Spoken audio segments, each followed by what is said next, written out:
Hey there, welcome to Lichdom. Yes, Lichdom Battlemage. I've been playing this since the pre-alpha 2 release. It's been quite a while, and I've been wanting to do an early access video of it, to be honest, but I logged on Steam a couple days ago. Suddenly I had an 8.6 gigabyte update for it, and the game was out. And that was that. So, needless to say, I was slightly confused, and decided that it would be a great time to make a video. So yeah. Welcome to Lichdom. Lichdom, as you can probably tell somehow, is a first-person, magic-wielding combat game with crafting and RPG elements. I believe is the official genre title. I'm sure they'll make an acronym at some point. But no, Lichdom, man, this has been a long time coming. It's had a fairly successful early access campaign that's lasted for a very long time, and has ended up with this. Now, I cannot get DxTory, my recording software, to work with this for some reason, so I'm using NVIDIA Shadowplay, and when I use that, I have to make sure, because of the way my audio tracks work, to have the game sound not as loud as normal. So I'm going to turn this down a little bit. Sorry about this. Alright. There we go. So yeah, this has been a long time coming, and I'm very happy to see it released. Let's just start talking about it, I guess. The first thing you'll probably notice is that the game is absolutely gorgeous. Yeah, it's a beautiful game.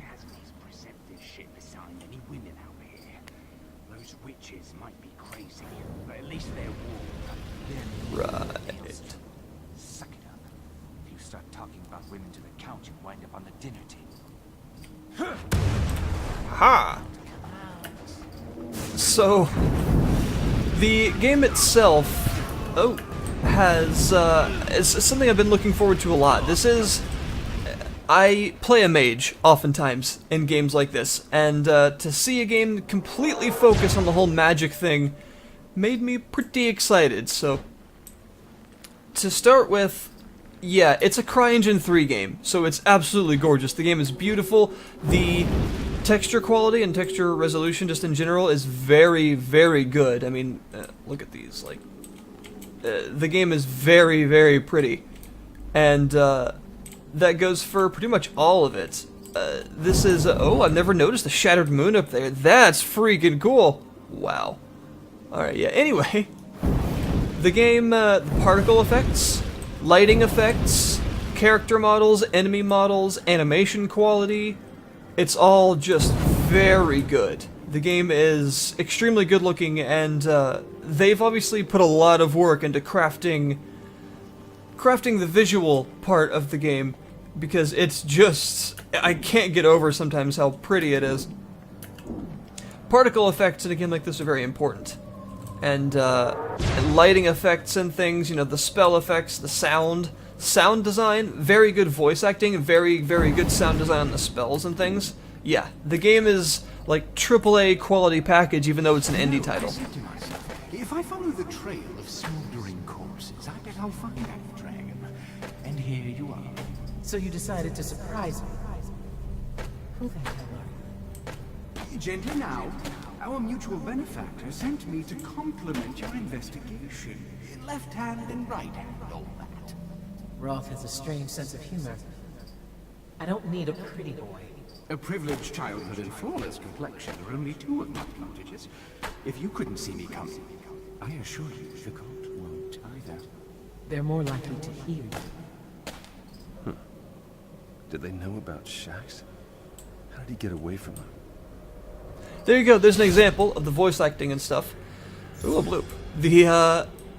Those are echoes of the past, and they show you a bit of... wow. Sorry about that. They show you a bit of the story, and... that sneeze. And what they tend to do is give you some very interesting little scenes. That the dragon is you. You are the dragon. And the griffin is your helper. And that was the previous one, or at least one of the previous ones. Kind of going about their business. The story is a little confusing purposefully. You are kind of thrown into this, as it were, very quickly. And what it generally does is it makes you curious. And as you can tell, the voice acting is great. You can either play as a male or a female. The character you choose will be the dragon. The female is voiced by Jennifer Hale, of course, because she's in Everything Ever, does a very good job, and the male is voiced, as you could tell there, by Troy Baker, who does a lot of stuff. He was known a lot of times for anime and things like that, but he's gotten into video games in a big way for a while now. I mean, probably one of his biggest, most famous roles is as Booker DeWitt, of course, in Bioshock Infinite, but he's done a lot more than that. And the one you don't choose of the male or female will be your griffin, which is sort of like a helper. In fact, there's my griffin now. Hello, Jennifer. You alright there? I will never, ever get used to that. Look out. Shax's thugs are waiting for you outside. Alright, thank you. So there you go. Now, let's talk about a couple of the problems first, because I want to end on a high note, because I want to make it clear I am actually in love with this game. I think it is really awesome. We'll talk about the mechanics and stuff after we get past some of the issues. So, optimization and things like that, optimization and performance are something that's constantly talked about. And as you can tell, the game is beautiful. So, that's a new enemy type, a witch, it seems. The game it looks the part, but it does perform subpar for some people.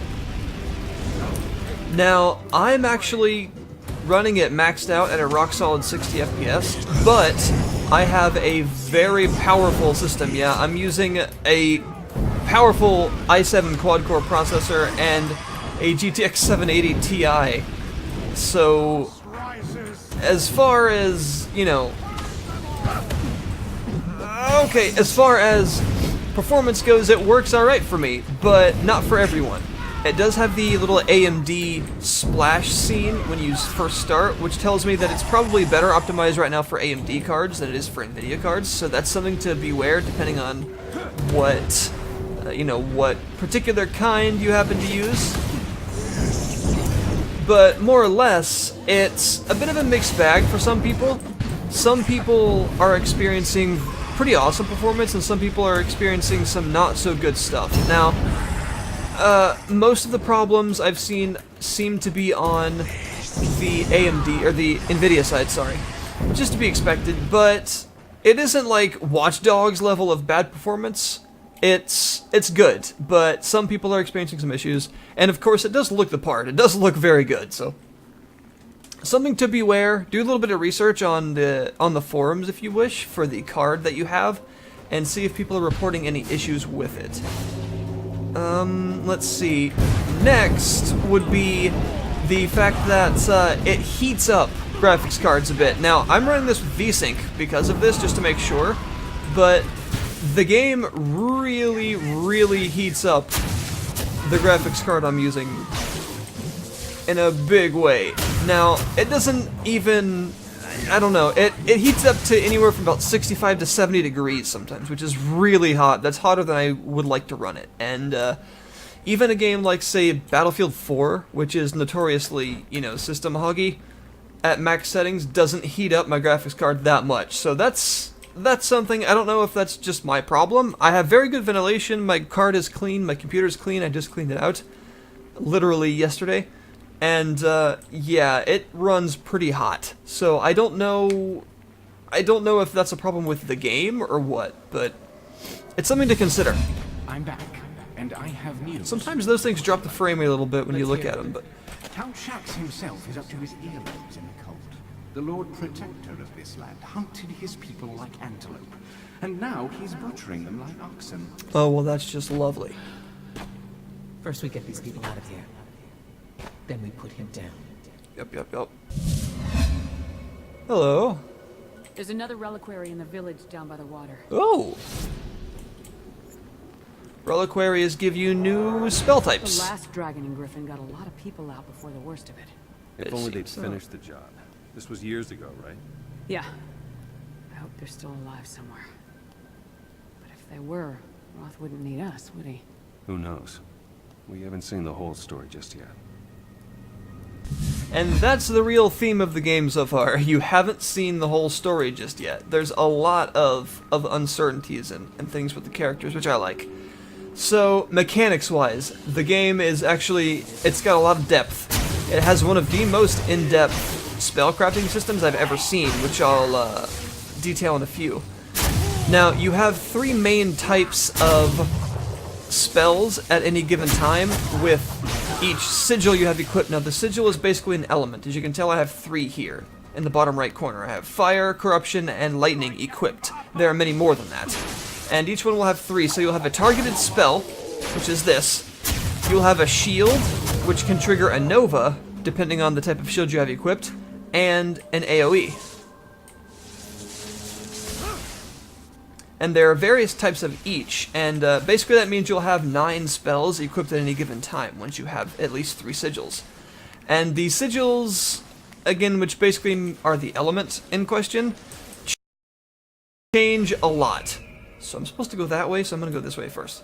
Let's in fact switch to my super overpowered one right now. Uh-oh.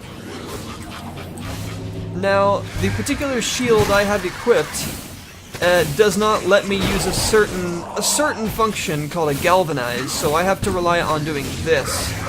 As you may notice, you can blink. Yeah, you can blink around like that, which is very effective. And it allows you to do a lot of dodging. Now, as a mage, you are of course a little squishy. In the bottom left corner you can see I've got shields, those 3 bars. Those are individual shields. They recharge as long as they're not completely depleted. But if they're depleted, you move on to the next one below it. And if they're all 3 gone, you're dead. That's it. So, yeah, that's basically your health gauge. It's an interesting health system, I've got to say. And what this means is you can build a way that you aren't like super glass cannon necessarily. You can build a shield that is much more hardy. But at the end of the day, you are still a pure mage, pretty much, and you're not gonna be able to take a huge amount of punishment. So this whole blink thing comes in handy. Now, the spell mechanics themselves use a 3 sort of component system. You have what's called destruction, mastery, and control. And each spell, each sigil rather, the element in question, will differ depending on which of those you make the spell attuned to. But you can also augment the spell afterwards. So the thing is, this is where the depth comes in. A destruction attuned spell with, say, a control augment is going to perform differently than a control attuned spell with a destruction augment. The spells are not simply the sum of their parts. The actual orders and stuff in question do matter. So a destruction spell is going to deal more damage, basically. A control spell is usually going to have some kind of damage over time or status effect applied to it. And a mastery spell is going to build up a mastery debuff, which does something depending on the sigil in question. Usually has some sort of aura that debuffs enemies around the mastery enemy in question, and will destruction spells will consume mastery to deal bonus damage. So let me just go to my inventory right now. So this is your equip screen. And these are the spells I've got. So right now, my corruption sigil is ridiculous. I've got these things I've made.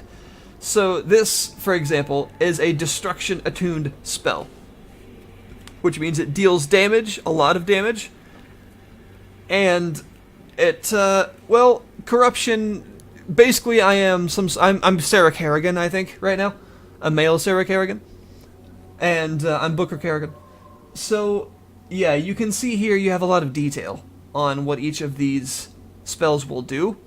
And these are things that I've crafted. I'll detail the crafting system in just a minute. But the way this works is pretty interesting. And here's another thing. You have normal cast, but you can also charge, you may have noticed. This guarantees a critical strike. But here's the thing, your crits can actually crit. Yeah? That's called an apocalyptical. What happens is you have a crit chance, of course, just like any sort of RPG ever. And your spells like this can crit. This guarantees a crit, but sometimes this can also crit, which is called an apocalyptical, which will deal even more damage than normal, and will also give you a special effect. Now, you can tell when an apocalyptical happens because an enemy will have a symbol above their head. This little symbol right here is the sigil mark, and they will have that, depending on which sigil you were using at the time, floating over their head. And it'll last for about a minute or so. Ow! It's cold. And if you are able to kill them while that's above their head, you will activate what's called a sigil power. And each sigil power is different.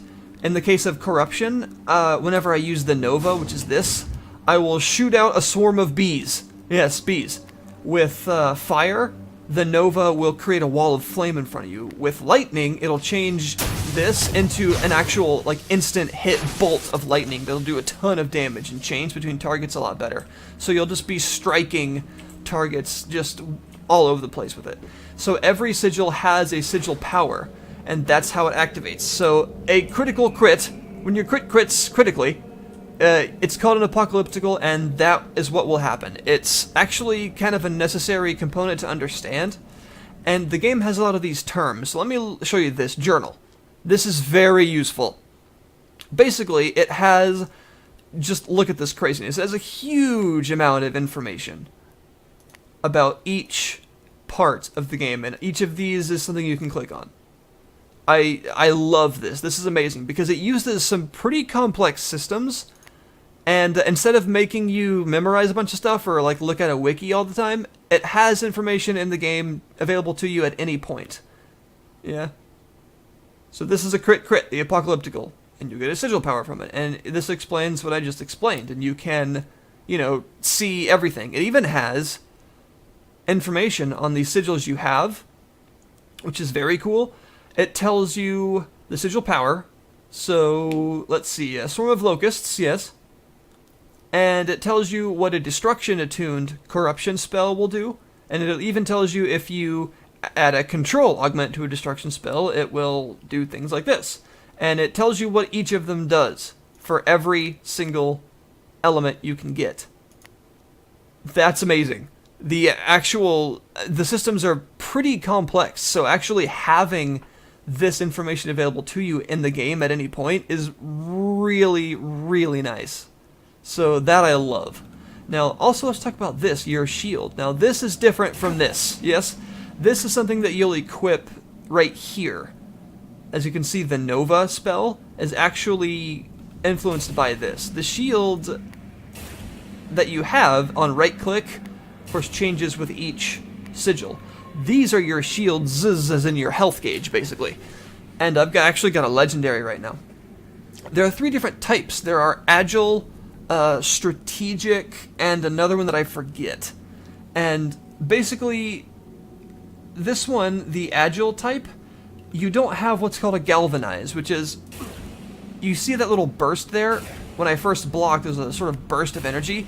That, normally, if you block, it reduces damage, depending on your shield right now, I think it's like 45%.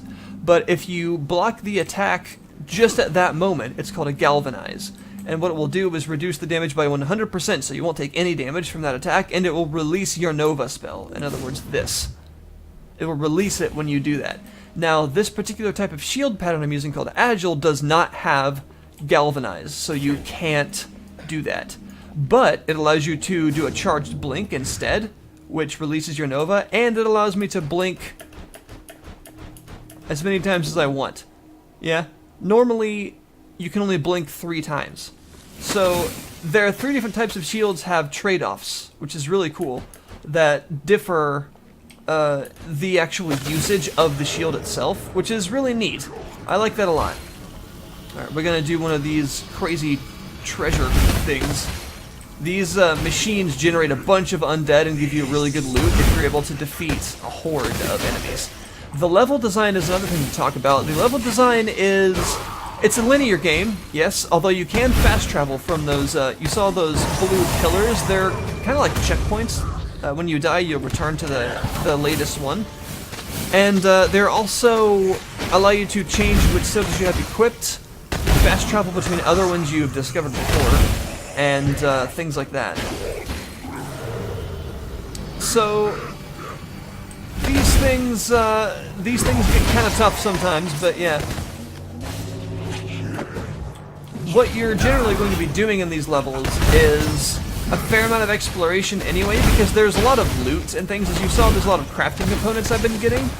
Enemies drop them, but there are chests and also those shield containers to help restore your depleted shields and stuff. Those things are oftentimes off the beaten path quite a bit. Oh god.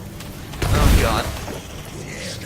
And what this means for you is that although the levels are linear, they aren't just like straight corridors or pathways. There's a lot more actually to them than that, which I like a lot. They're basically, let's avoid that. Okay, basically, they will have some of these, which obviously I don't actually have to do this. I could just move on and level, but this is going to give me a whole bunch of loot if I'm able to beat it, which I want to do. So the levels have a fair amount of stuff like this, which I like. Ooh, I got an epic from that. Nice! Yeah, look at all that loot. All that loot. Alright, anyway. Get my shield back. So there are places off the beaten path. There are also little secrets to discover. I've seen a couple of these that are actually, they look a little different than this. And you hit them and they teleport you to an area that's sort of a gauntlet. You'll face things like this, but I faced 3 of them in a row without a break, and at the end I got just a ridiculous amount of loot, and that teleported me back to the main level. So there are things like that as well, which is very cool. If I go to this, you can see I can assign the sigils that I have ice unlocked as well. There are others. I think there's some sort of necromancy one, there's a phase one, there's a kinesis one, and another one. Yeah, and each of them performs differently, has different powers, has different things with destruction, control, and mastery. There's actually a huge amount of depth, and like I said, the fact that the journal explains all of that in an understandable way with links to other terms is very useful. So here's the crafting system. I might as well show you this. You first drag in the sigil or shield that you want to make. So fire. Then you drag in the shape of the spell you're trying to make. Disastrous Nova. Boom. And then you can augment it.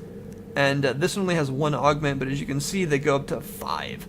So I do that, boom, then this is what I'll get, and I can compare it to what I have equipped. There is also a synthesis system, which allows you to upgrade, for one, so I can combine 3 things together to upgrade the initial one, so whatever I put here, it will be upgraded. If I put, say, a Pool of the Destroyer here, and then put in 2 more blues, it will upgrade it to a purple, an epic, and things like that. And you can put in 4 or 3 epics to get a legendary, and put in 3 legendaries to get a unique, which is awesome. Then you can also deconstruct something. If you have a spell that you've made, you can put it in here. It'll show you the components that it's made of, and you can take one of them and destroy the others, so you can get something back. And then there's also this reforge system, which is interesting. Basically, you put items that you don't want in here, and hit reforge, and it will slowly build up this meter. Occasionally, you'll get an item from it, like that, and it'll keep building up this meter, and when this meter gets full, you get a free legendary. Like that, yeah. So there you go. That's how the crafting system works. There's a lot of depth to it. So I want to make a powerful trap. This is quite the thing, apparently. Boop. And what that is not attuned at all. Oh, it doesn't actually have a particular attunement, which is interesting. So I'm going to have, the augment is going to determine exactly what it is. Well, as a trap, I would probably, as you can see, it even tells you over here. If I put destruction on it, it'll do a bunch of damage and have a chance to stagger. Control is going to do a fire dot, and mastery is going to apply mastery, which can get consumed by my other abilities. So I think a destruction would be good for a trap.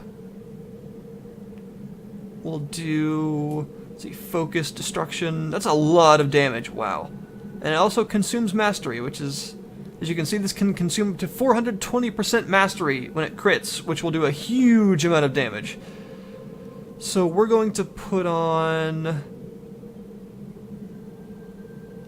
this persistent destruction of balance, this focused destruction, swift destruction, enduring. I like this one. Yeah. Yeah, we'll do this one. Boop. It's called a guttering flame trap. Yeah. So I'll craft it. Go back, and I'll put it in my fire bank. Right there, like that. Now, that is not the right sigil. Now, I have a trap. Yeah. So when enemies or myself walks into that, that's going to do that, and that will actually seek out nearby enemies. And this can be charged to do a guaranteed crit. Like that. Now my Nova, this, actually applies mastery, so what I would generally do is probably put a trap down, blink into enemies to apply mastery to them, and then let that trap come through and hopefully just do a ridiculous amount of damage to them.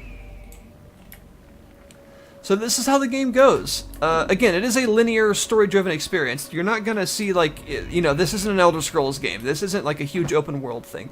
But I think it benefits from its linearity. Because the levels do have exploration, it doesn't seem to be claustrophobically linear, or the kind of linear that makes you wish there was more freedom. It's actually pretty good in that regard, in my opinion. But, it is a nice experience. I think the pacing is very well done. The story is interesting. The lore is cool. There's secrets to find. There's loot to get and spells to craft.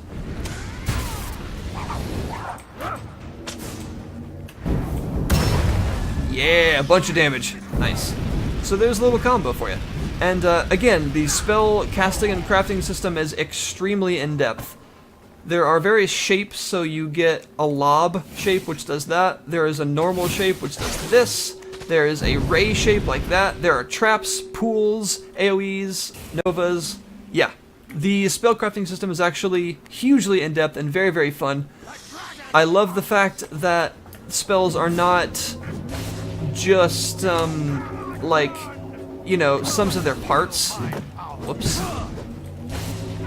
The fact that the spells actually, it matters what particular, it matters what particular order you put things in. So a mastery attuned spell with a destruction augment is different than a destruction attuned spell with a mastery augment, etc., etc. It makes just a lot of depth very apparent in the system. And it's hard for me to ask for something too much better than that. Plus you have the whole apocalyptical thing. The fact that your crits can crit is awesome. The sigil powers, basically it's almost like activating a limit break or something, you know, it has a similar effect to something like that, a similar use. It has the kind of action RPG tendency to give you champions and enemies with special characteristics. He's fast attacking and a lieutenant. There are all kinds of characteristics like that. And it makes for a pretty fast-paced experience that obviously has been crafted with a lot of love. Like I've said, the game is beautiful.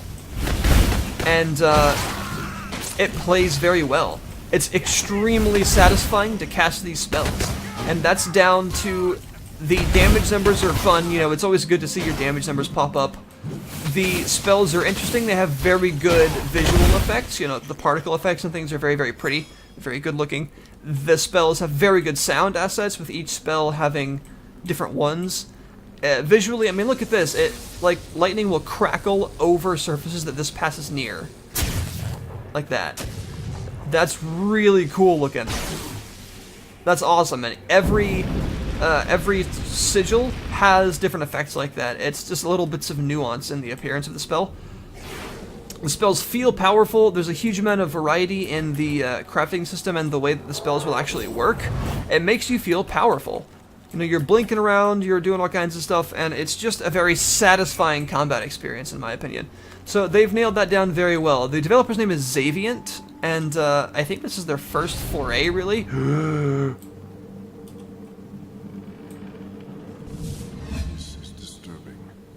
Shax discovered a way to siphon my reliquaries. What's he trying to do? He's using the power to create his undead army. But your bracers can cleanse the reliquaries and break his connection. Whatever hurts him most. Yes. Alright, Kinesis or Delirium? Huh. Kinesis seems interesting. Let's, try that. There you are. You find anything new? Yeah. I'm pretty sure there's another reliquary in the mountains somewhere. I think I can find you a path if you can get there. Shax's undead will be all over it. There we go, everyone. So, yeah, as far as their, you know, kind of main foray into the gaming scene, this is actually amazing, in my opinion. The game is not perfect, it has some glitches every now and then, the performance could be better, I don't know why it makes my graphics card, like, just basically burn my house down, but the game is awesome. They've put a lot of work into this. The early access in itself was a good sign of things to come, because it was so very, oh, little exploration example, so very fast. The game has changed a lot since then, and for the better. They've added just constant more variety, they've added better user interfaces and things like that, and the performance has gotten a lot better since the alpha and beta stages. So yeah, the game is great. I would highly recommend it. It's $40 on Steam right now. I know that's a little high, but I think for what it is, I honestly feel that that's a fair price. It does have a lot of sort of replay value with the fact that, of course, dialogue is going to be different between characters, the fact that the spell crafting system changes a lot of stuff, the sigil choices, you get a mutually exclusive choice every time you get to a reliquary, as you saw there where I could choose between Kinesis or Delirium. And what it all boils down to in the end is an experience that is very, very satisfying to me.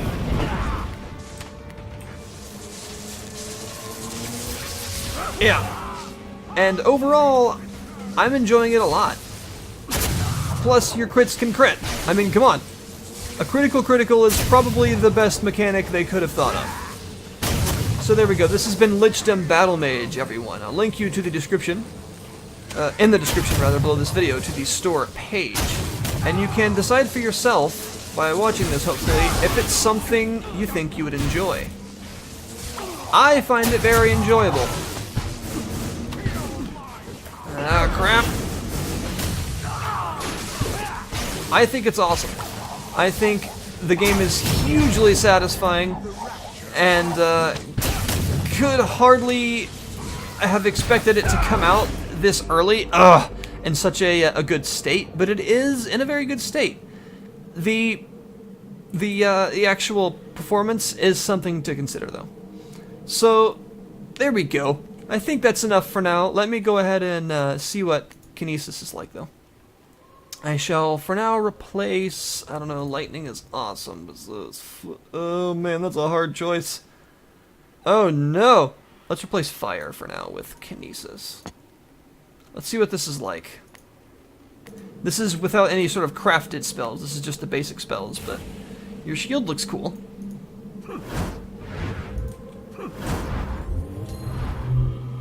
Ooh. Very nice.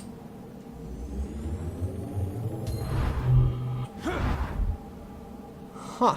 Interesting. A push. Let's see. Does a bunch of damage. Looks like the mastery buffs and things on Kinesis is huge. And also knocks them back, which is useful. Nova, let's see, it anchors people. And then after a certain amount of damage is dealt to them, it releases the anchor. And your AoE, that is control attuned, it stores up damage, lifts and... So basically I'm Rubik, essentially. Lifts and slams the target, stores up a bunch of damage. Slam is enhanced by the trigger's crit... Wow. Wow. Cool. Yeah, I'm gonna be crafting some stuff to mess with this in a minute. So there we go, everyone. This has been Lichdom Battlemage. I hope you enjoyed. And, I'll see you guys next time. I hope that you'll consider this. It is actually really, really fun, in my opinion. It has a lot of possible, uh-oh, where'd he go? A lot of possible fun to be had, I feel. There you go! Haha! Boom! Ooh, a sigil power. I don't know what this does. What does the Kinesis sigil power do? It's triggered on the Nova. Go! I don't know what it does. I should probably read, shouldn't I? Oh, jeez. A huge crit. Oh, it creates a big wall. Ooh. I'm gonna have to read up on some of this. There we go, guys. Thanks for watching, and I will see you next time. Come and get some. Uh-oh. Oh, uh-oh. Uh-oh.